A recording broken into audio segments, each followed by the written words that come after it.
राधे राधे। आज हम एक गंभीर विषय को लेकर बात करते हैं। कई बार देखिए हम लोग जो हैं सुनते हैं कि इस मंत्र की साधना करने से ये सब मिल जाता है, या फिर अमुक मंत्र को साधना करने से ये हो जाता है, अमुक व्यक्ति को इस मंत्र की साधना है।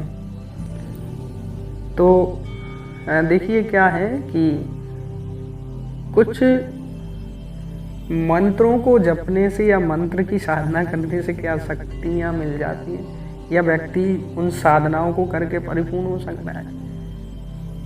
तो ये मन में असमंजस रहता है, और आजकल थोड़ा सा लोग बाग इन सारी चीज़ों से विश्वास व्यक्तियों का ख़त्म होता जा रहा है, क्योंकि इन सारी चीज़ों को लेकर धोखाधड़ी बहुत हो रही है। अमुक व्यक्ति कुछ करने का वादा करता है, मोटा पैसा ले लेता है, फिर वो सारी चीज़ें हो नहीं पाती हैं। तो देखिए सबसे पहले मंत्र की शक्ति को जान लें। मंत्र की शक्ति है कि वो जो कार्य के लिए वो कार्य कर सकता है, पर वो कब करेगा, वो जब सही विधि से और सही क्रिया के साथ उसकी साधना की गई, तब तो व्यक्ति उस मंत्र की शक्ति को उपयोग खुद के लिए भी कर सकता है और जन कल्याण के लिए भी कर सकता है। कई मंत्र जैसे कि हम सुनते हैं कि मारण मंत्र पुस्तकों में पढ़ लिए कुछ व्यक्तियों ने, तो ऐसे भी ना करें कि पुस्तक से पढ़ के रट कर कोई भी क्रिया ना करें। इसके लिए विशेष ध्यान दें कि किसी सामर्थ्य गुरु का सानिध्य जरूर लें, और जिसने इन क्रियाओं को किया हो या जानता हो तो उसका सानिध्य जरूर ग्रहण करें, तभी इन सारी क्रियाओं में आगे बढ़ें। क्योंकि मंत्र की क्रिया क्या है वो जानना है, किस विधि से करना है वो जानना, ये सारी चीज़ें आप जब जानेंगे तब उसको कर पाएंगे। सिर्फ पढ़ लेने मात्र से नहीं होगा, पढ़ लेने के बाद उसको समझना भी बहुत ज़रूरी है, और समझने के साथ साथ किसी गुरु का सानिध्य भी ज़रूरी है।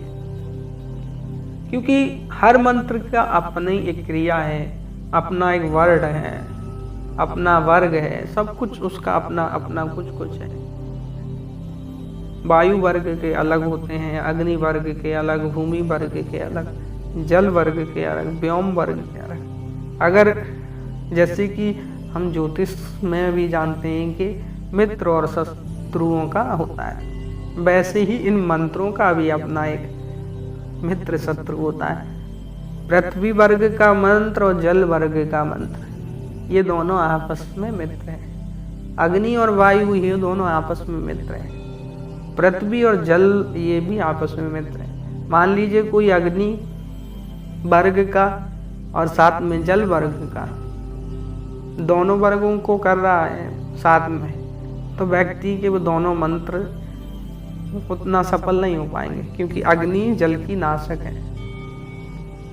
यानी जल डाल दो तो अग्नि खत्म।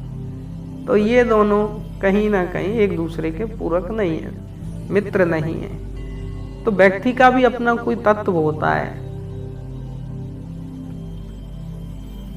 अगर हमने अभी बात की ना कि शत्रु भाव, तो साधक को चाहिए कि वह उसी मंत्र का चयन करे जो उसके नाम से आद्य वर्ण यानी मैत्री भाव का वर्ण जो भी उसका है।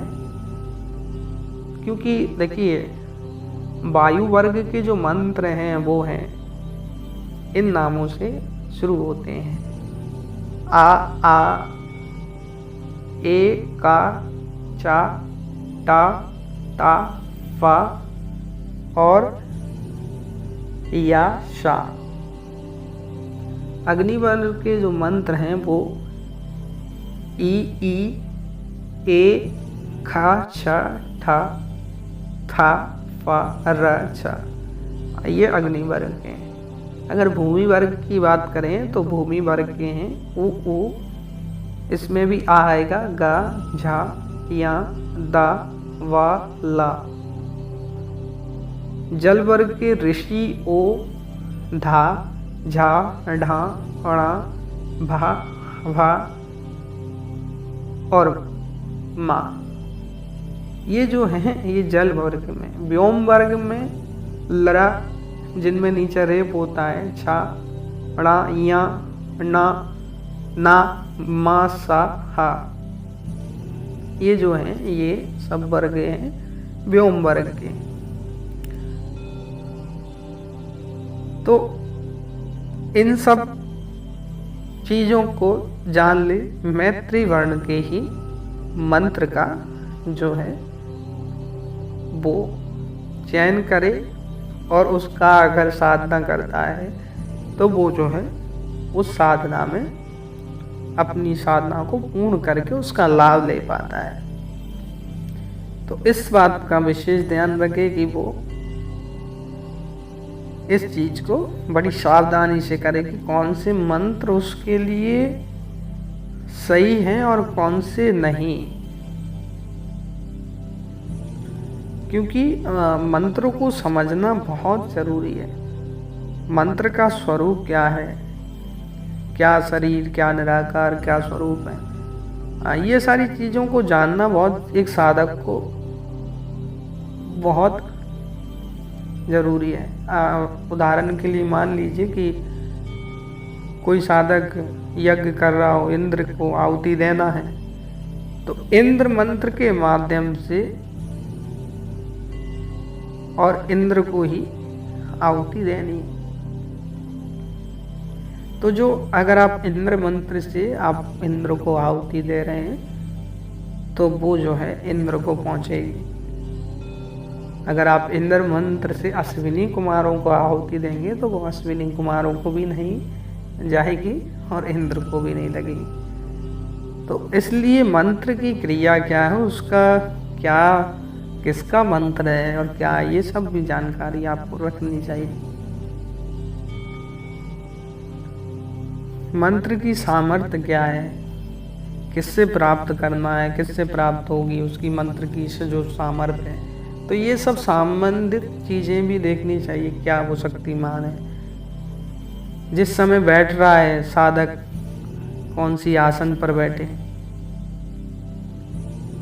तो ये सारी चीज़ें भी उसको ध्यान रखनी है। चेतना कैसी होनी चाहिए, ये सारी चीज़ों को ध्यान रखना बहुत ज़रूरी है।